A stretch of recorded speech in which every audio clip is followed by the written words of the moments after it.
Members, you have a printed copy of the slideshow on your desk that was distributed this morning, and it'll be posted on our website within 24 hours. Great. Well, good morning, and again, thank you for having us here today. I'm going to focus on a fairly broad overview of the costs categories and how we estimated them, as well as our major funding sources. And I'm sure you'll have lots of questions, and I'll try and leave plenty of time for that at the end. So Chapter 8, the purpose is to provide planning level cost estimates over the 50-year term. I think a lot of people use the term a finance plan, and I don't think that's actually accurate. This is not a finance plan. That's not required to meet the regulatory standard of the federal agencies and the state agencies. Those certainly will be coming, but Chapter 8 is not that. It does identify and quantify all of our likely funding sources, and I'll explain a little bit more about that, and describes the likelihood of those funding sources based on the history of funding similar kinds of actions that BDCP proposes. And then we're also describing at the end of the chapter contingencies and demonstrating that all of our costs are covered by at least potential or expected funding sources. So as I mentioned, Chapter 8 is not a financing plan for any of the funding agencies. It's also not an annual operating budget. Certainly those will be coming later. And there's a provision for preparing those in Chapter 6 of the plan, which talks about implementation. It's also not a funding agreement. Those will have certainly more details. There will be funding agreements prepared and signed as part of the final approval process of BDCP. So there will be more documents to address some of these more details and perhaps address some of the questions that you might have today. Also, I should mention there may need to be additional federal funding authority approved by Congress. This is something BDCP does anticipate or at least contemplate. That is something we'll be exploring with our federal partners over the next year before the plan is approved. Just briefly, some common cost assumptions that we used. Costs were estimated over a 5-year period, so I think that helps to illustrate the kind of planning level of this program. We don't do it in annual increments. These are at 5-year, fairly broad time periods. We do use cost ranges. We have fairly robust cost contingencies, up to 50% in some cases. Many of our conservation measures are designed at a very programmatic level, so we don't have a lot of detail yet on exact costs. So as a result, we use relatively large contingencies. All costs are reported in constant 2012 dollars. We'll be updating that to 2013 dollars and hopefully 2014 next year. But right now they're in 2012. Those are undiscounted. We do have summary costs at the end of the cost section, also reported in net present value. And we're actually changing the discount rate to 3% for the public draft. And those are that will be what you see in these numbers today. Land values are an important component of the cost assumptions, and those are based on 2009 data that are applied in 5 different categories of land uses across each of the counties that are spanned by BDCP. Acquisition of easements is also an important component of our conservation strategy. We assume an 80% cost of fee title for surface easements and 40% for subsurface. And then fee title costs do include property tax revenue replacement. This is a requirement, I believe, of the Delta Reform Act, and so it's very explicit in the plan that any land acquired in fee title for the plan would have that revenue replacement to local agencies. Okay. So let's turn up the volume if we can. just to underscore that, the request by particularly Delta counties on revenue replacement is covered in this plan. Is that right? Yes, it is. So we do have a provision for tax revenue replacement to continue after any land is purchased in fee title. Yes. And I believe that actually the proposal goes beyond the requirements of the law, which would only require replacing revenue lost to the conveyance for acquisitions for the conveyance facilities. And my understanding is you've gone beyond the legal requirement. That's to correct. Actually, fully compensate for even the lands that are included in the other restoration action. That's right.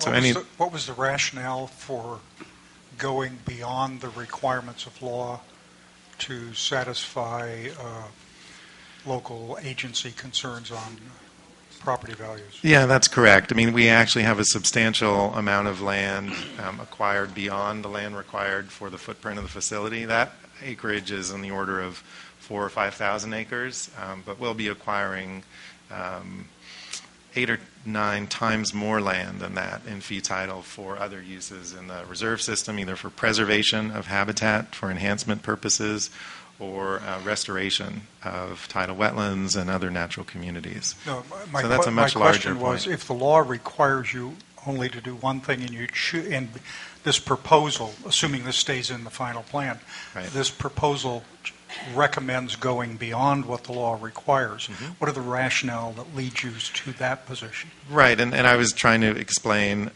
probably not very well, that the rationale was that we are trying to be responsive to the concerns of the Delta counties, the local reclamation districts that depend on that revenue, and because probably on the order of 90% of the land that we would be acquiring is unrelated to the footprint of the facility, that's by far the greatest impacts from a tax revenue standpoint. So we felt it was prudent to go beyond what the Delta Reform Act said.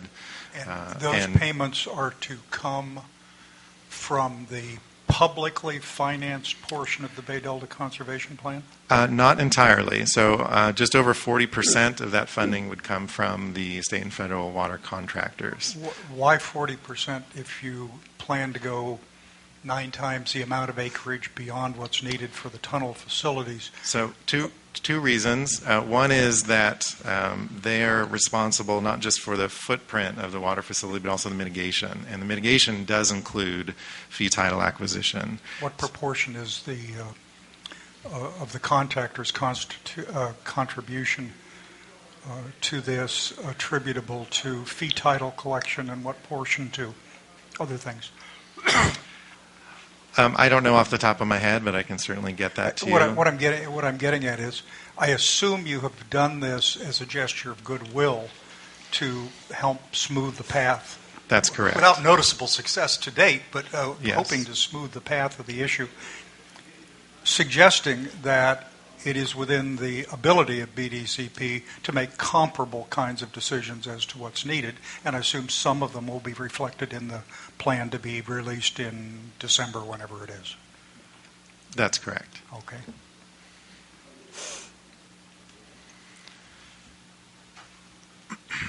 So this is a very high-level summary of our estimated capital costs. These are in net present value dollars and in millions of dollars. So the total capital costs are just under $15.4 billion net present value. If you're interested in the undiscounted 2012, it's 19.9 billion. Just for comparison, many of those costs wouldn't be expended for a number of years, so that's why we have the discounting.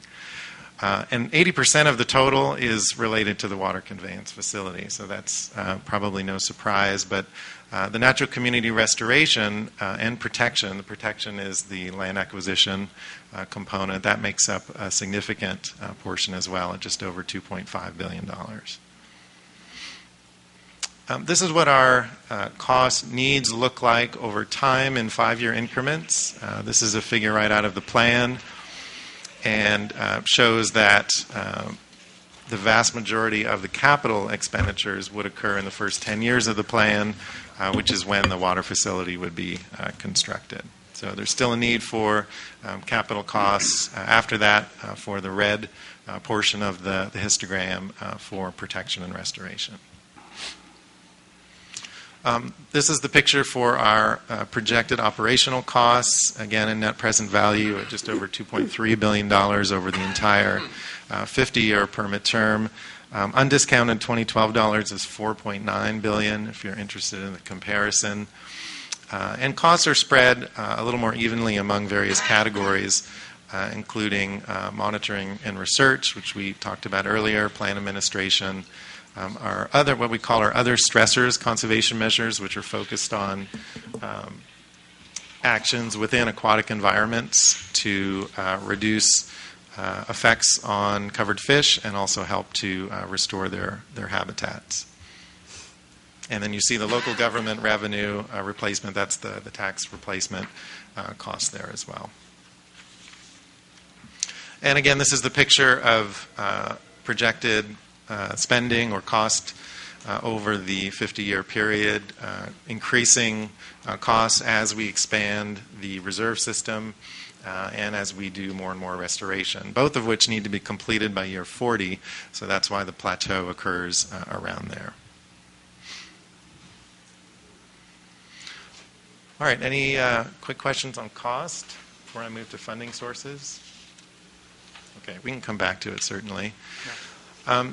The standard we're trying to meet with the plan and actually with any habitat conservation plan or natural community conservation plan is assured funding. That's what the state and federal regulations require.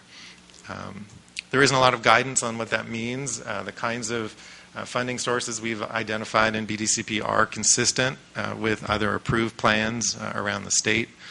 And in some cases, we've even gone beyond that, and I can explain that. And really, the state and federal funding, the public funding of this plan is what we consider to be expected funding. We can't guarantee public funding, certainly, either at the state or the federal level. No one can. And many plans have been approved with the kinds of projections and anticipated or expected funding that we're identifying as well. So when you use the phrase assured funding, you mean expected funding for public benefits? That's correct. You also use in BDCP the word assured or assurances for water delivery. Is it the same word? It is not the same word. So those are the regulatory assurances. And that is legally enforceable, is it not? Well, I think we'd have to get into what you mean by that for me to be able to answer that question. The material distributed today included the shorthand 3-page summary from BDCP on financing. And one of the sentences just kind of jumped out at me on the document. Both the ESA and the NCCPA require the assurance of adequate funding, making those funding provisions definite and enforceable. Mm-hmm. Now, I assume that's what you intend to mean, but you have defined enforceable as expected, I think. So, to clarify, we expect certain funding sources. The funding plan is a menu of options of funding sources that we believe are very likely based on historic funding trends, funding very similar actions to BDCP. So as a whole, we believe that complete funding to offset all the costs of BDCP are very likely to occur. Now, the permittees, the State Department of Water Resources and the participating state and federal water contractors, will be signing an implementation agreement committing to implementing the plan with the menu of funding options that we've identified. It doesn't mean we must provide every funding option at the level we've described in Chapter 8, but it does mean, based on their commitments to the plan, that the plan will be implemented. By plan, you mean the entire Bay Delta Conservation Plan? That's correct. And you are not, however, saying that if public agencies fail to deliver the expected revenue, that contractors will pay for it, or are you? No, I'm not. And the public draft will make clear that the state and federal water contractors are not responsible for making up a shortfall in public funding. However, they may choose to do so in order to ensure that the plan is being implemented properly. So we have a lot of options, and I actually have a slide later to address your specific questions. What if public funding falls short? First of all, there's a lot of flexibility in when these actions need to be implemented. So if a water bond doesn't pass next year, we can wait for passage later. If federal appropriations We don't... can wait, or we should wait? We can. The plan does not depend on the water bond passing next year. So that's... You understand, at the council, we are governed by, as I believe you may well be, the co-equal goals, and it's hard to anticipate co-equal goals being achieved if water reliability is guaranteed funding, or whatever words we're using, and ecosystem is hoped for funding, particularly since they are all part of the same composite effort described as a conservation plan. Absolutely. And by the way, the point was raised in 2010 in our very first agency comment on BDCP, and if I remember the sentence correctly, it said co-equal goals strongly suggest that the spending should be concurrent, comparable in scope, and funded, not hoped for, expect for, prayed for, whatever. Isn't that a really serious practical problem? Well, it's certainly a serious question, and it's one that the plan, I think, addresses very well, and that is that the regulatory assurances you mentioned about water supply are only available as long as the plan is being properly implemented. And as long as But if the financing of the ecosystem portion of the plan can be delayed for a very long period of time, at what point... I didn't say a very long time. Okay. Yes. Is 30 years too long? Yes, that's too long. For all of the spending or part of the spending? For all of the spending, that's too long. So all of the spending must be concluded by when under the plan? I didn't see that in the financing chapter. So we have a schedule of many of our restoration measures and habitat protection measures outlined in Chapter 6. That's a 5-year increment schedule. We have to achieve a certain number of acres of restoration of a variety of different natural communities in each 5-year time period. So that is our requirement. And if we fall behind, there's a provision that we can fall behind by a certain amount. But if we fall behind too much, then the plan is no longer being implemented properly. And the federal and state... And automatically the entire thing comes to a halt or not? No. Okay. Then what happens is the federal and state agencies assess what is not being implemented properly. And they have the ability to suspend or revoke either the entirety of the permits or portions of the permits. It might be related to specific covered species, specific covered activities. So they do have the legal ability, if the plan is not being implemented for whatever reason, whether it's funding, whether it's feasibility, whether it's just inaction, they have the ability to halt. To your knowledge, has the California Department of Fish and Wildlife ever terminated a contract for noncompliance? Terminated on a environmental contract. provisions? No, they have not ever suspended or revoked an NCCP How about the permit. federal agencies, to your knowledge? To my knowledge, they have come very close in the Natomas Basin. They threatened to revoke the Natomas Basin permit, which was sufficient to get them back into compliance. Okay. Could I just add, I didn't want to interrupt your line of questioning, but you are getting into the previous questions that you've already raised in the past about this are things that I think you'll see more answers to in the chapters that are coming out in the public draft. So I think David is going to present what's in here and sort of the general construct. But the questions that you raise in terms of timing and co-equal assurances and those kinds of things, I think you'll see more in the public draft than we're prepared to say in detail anything about. So we'd like to come back and have a more in-depth discussion with you because I think you're raising very important questions. And I encourage you as well to ask these same questions of the state and federal regulators. I mean, they're the ones ultimately who need to decide is our funding program It's meeting not as their... if you guys are not a version of the state and federal regulators sitting here, because the agencies that have the authority are part of the BDCP process, correct? Well, they are, but they have to make their own independent decision in the Well, end then about... let me ask you a question. Do all the state and federal regulatory agencies, are they currently checked off with this procedure on financing, indicating that they are willing to accept expected money? All the indications that we've heard from them are yes. They have reviewed earlier drafts of this chapter, and they have not provided substantial comments on it. And as I said, I've been working on these conservation plans for over 20 years. This is very consistent with the kinds of funding programs put together for approved plans that are working very successfully.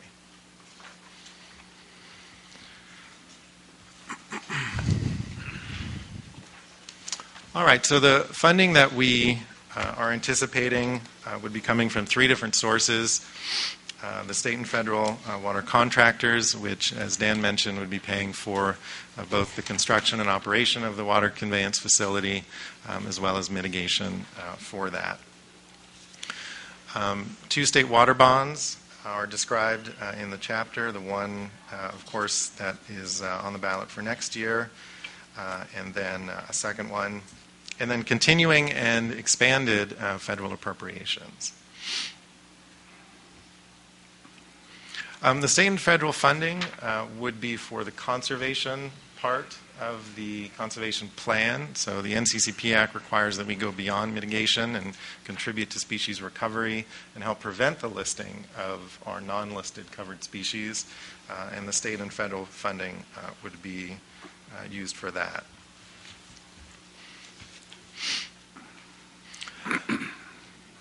So this is the picture at a very high level of our funding sources.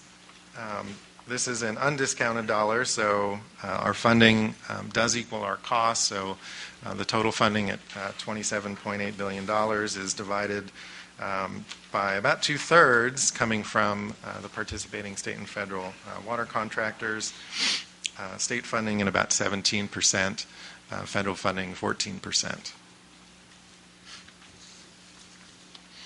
And then just a little more detail on each of these categories. There's a very short discussion in Chapter 8 about the willingness of the state and federal water contractors to pay, at least as we believe, those costs based on the benefits to water supply improvement and reliability, water quality improvement, and seismic risk reduction. There's a lot more detail about this in Chapter 9 if you're interested. There's an entire economic analysis in Appendix 9A that goes into these components and describes the methodology that was used to calculate them. So a very brief summary in Chapter 8, but I encourage you to look at Chapter 9 for details. There are certainly some things still to be determined, and people are actually actively working on them now, which is the split between the state and federal water contractors, allocation within each of those groups. In terms of state or state public funding sources, these are the two buckets where BDCP would have a lot of overlap with what's currently planned for the next water bond.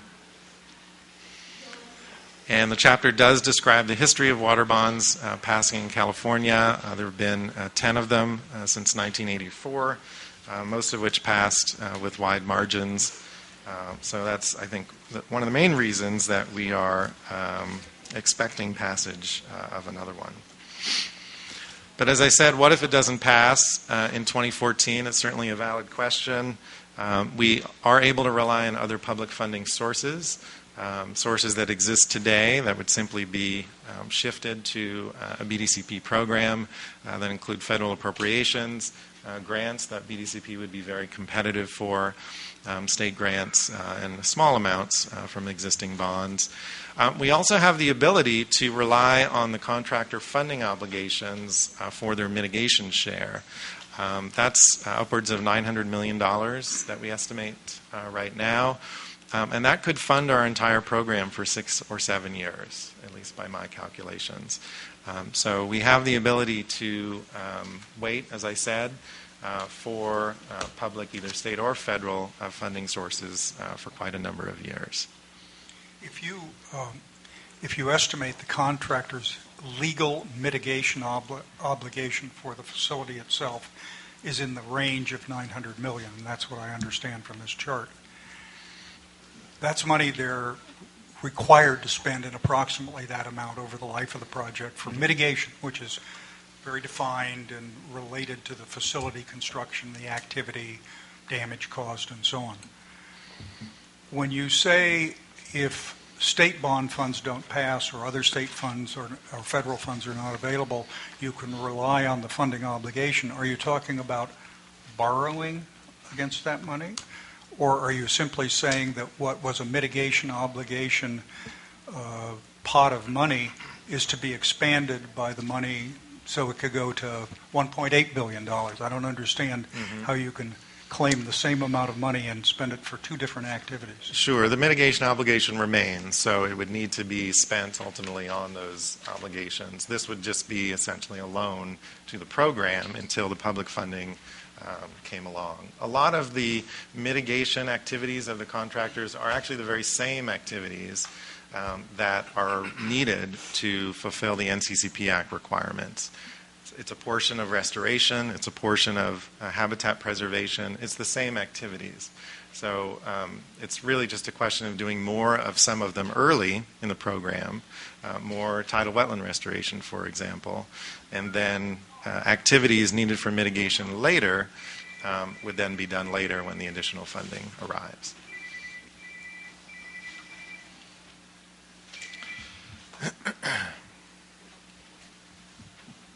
Other state funding, I mentioned some of the existing bonds that have a little bit of funding left.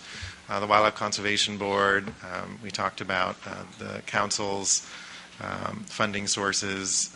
IEP certainly does a lot of research and monitoring activities in the Delta, and in the same way, BDCP assumes that some portion of those would be supporting the restoration goals, the ecosystem goals of BDCP. This is in answer to Mr. Johnston's earlier question. Yeah. So it's actually expecting that money will be around in these pots for something that can then be explained or justifiably attributed to BDCP-related ecosystem conservation obligations. That's right. Yeah, and this is very consistent with the NCCP program as a whole.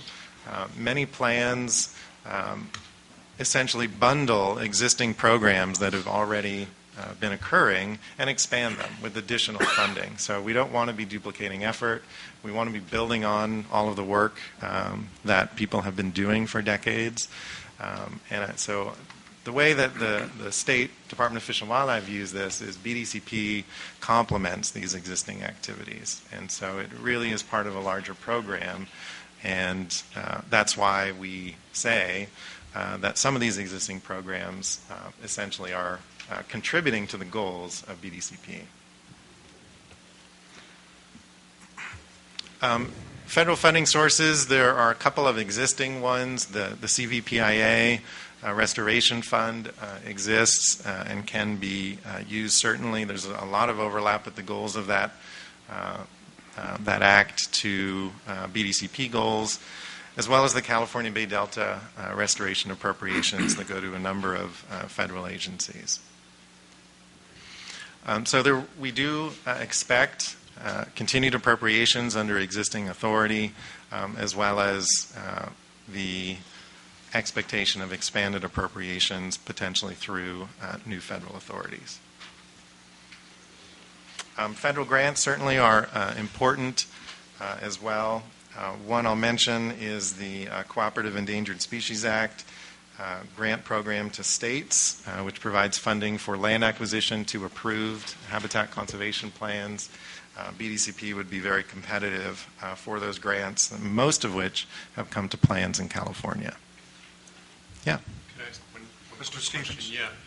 I should probably know the answer to this, but you say new federal authority likely needed. Were you going to develop that more in your presentation, or what no. new federal authority are you considering, and have we seen versions of that? No, this is simply an idea at this point. And as I said in my opening remarks, we'll be working with our federal partners over the next year to develop that further. So, is it, okay, what, can you give us a hint on the kind of authority that you think you might need to develop? Or this is the first that I've heard of it, so I'm just asking. Well, it's a new idea, so there hasn't been a lot of details developed on that new federal authority, but it is Something you think you need? Appropriations. Is it an appropriations authority, or is it a general authority to construct facilities? no, it would be new authority for additional appropriations to help fund restoration actions in the Delta. Yes.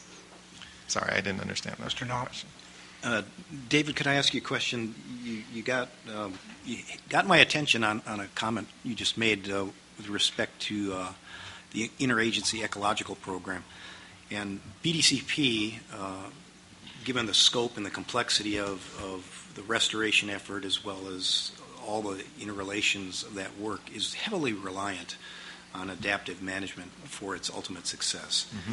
And I wonder if you had thought through how much IEP funding might be used to support the BDCP's reliance on adaptive management. Mm-hmm. We have, and that's described in Chapter 8. I don't have that figure off the top of my head, but we do have an assumption of what proportion of existing IEP funding would overlap with BDCP goals. I think the challenge with IEP is it gets its funding from so many different sources, many of which we already have accounted for in other places, so we need to tease that apart further and make sure we're not double counting that funding. Okay, great, thanks. Mm-hmm.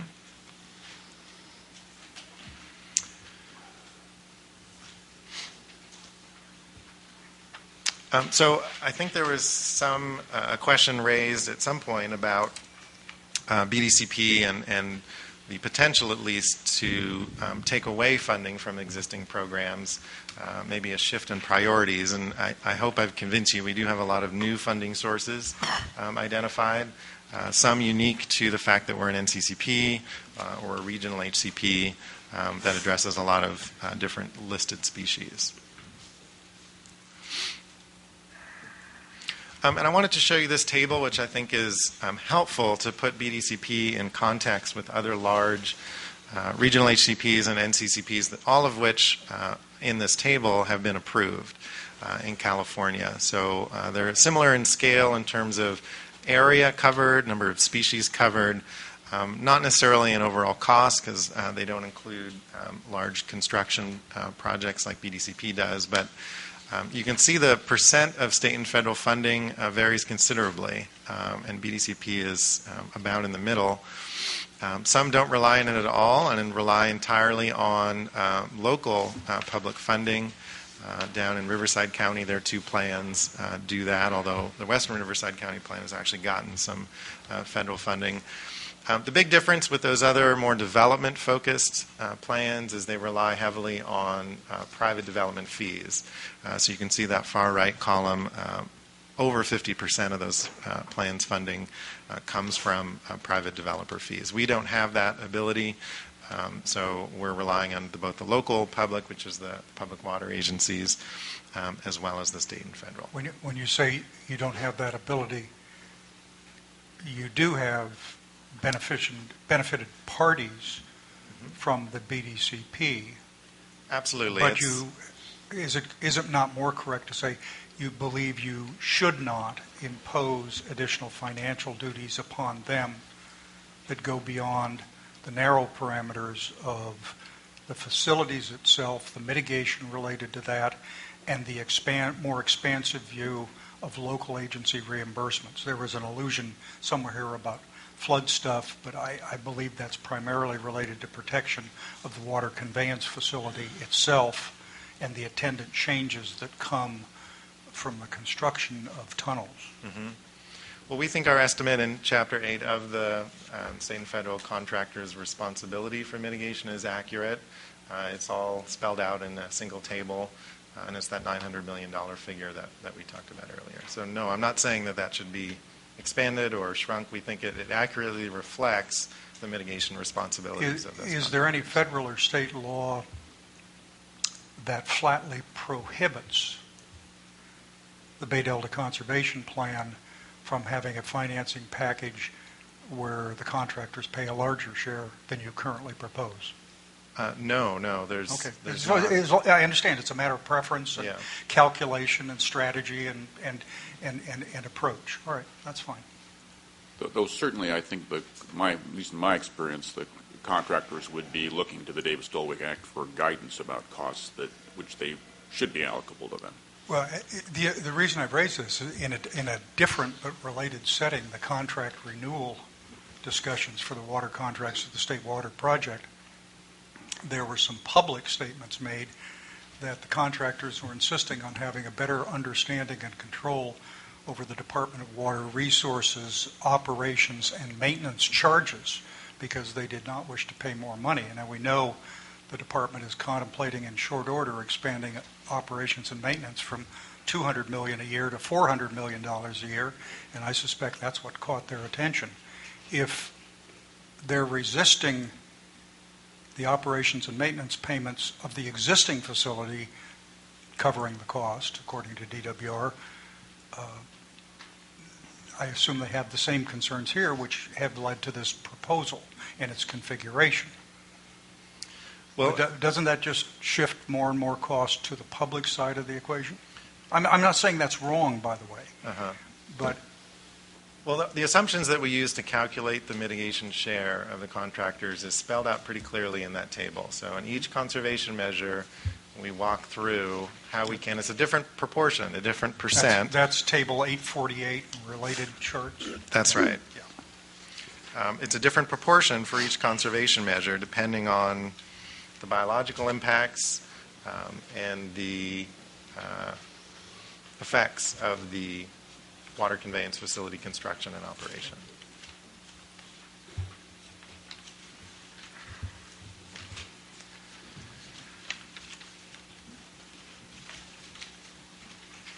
So there have been questions as well about the cost estimates. We've certainly heard comments in other meetings about whether we've estimated costs accurately and concern about the cost of public projects increasing. We do think we have very conservative cost assumptions. I mentioned the cost contingencies. There are a diverse set of funding sources, a menu, if you will. And as I mentioned, the timing of many of these actions is somewhat flexible so that we can implement them when that funding becomes available. So other remedies that we would have, of course, finding new sources.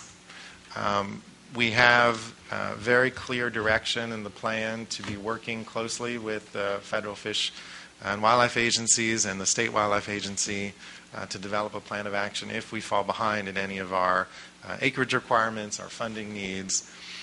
And then, as I said, as a last resort, there is the ability, if funding doesn't materialize at all, certainly we wouldn't want to have a permit suspension or revocation. That's not in anybody's interest to do. But if our plan is unable to meet its commitments to implement these conservation actions, we may need to scale it back.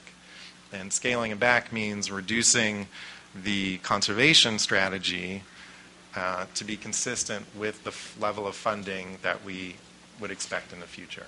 So again, this is if and the phrase on your chart says "and take allowance," and I assume that's the endangered species that the project would be taking. That's right. Which means it's an alternative is also reducing exports of water.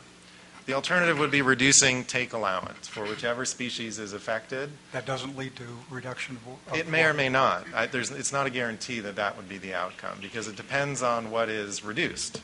Is the decision to scale back conservation strategy or change the take allowance solely within the jurisdiction of federal or state agencies? It would be a joint process because what would have to happen Joint with the applicants, the permittees, and the state and federal wildlife agencies. So the state and federal agencies do not have the ability on their own to impose these changes? No, it would have to be an application for a plan amendment. And should the benefited parties, the contractors, object, could you proceed with these alternatives? If they object, if they refuse to submit a plan amendment, then the state and federal wildlife agencies could suspend or revoke the permit. They always Which have has that never been ability. done in whole on any project. I think your earlier comments were. Right. It doesn't mean it never can be done. And it hasn't been done because there's a big incentive for everyone to implement the plan properly. Now, this has been a huge effort on all parties to prepare, and there's a lot of provisions in the plan to work collaboratively to avoid the kind of worst-case scenario that you're describing, just as there are in every other plan. Okay.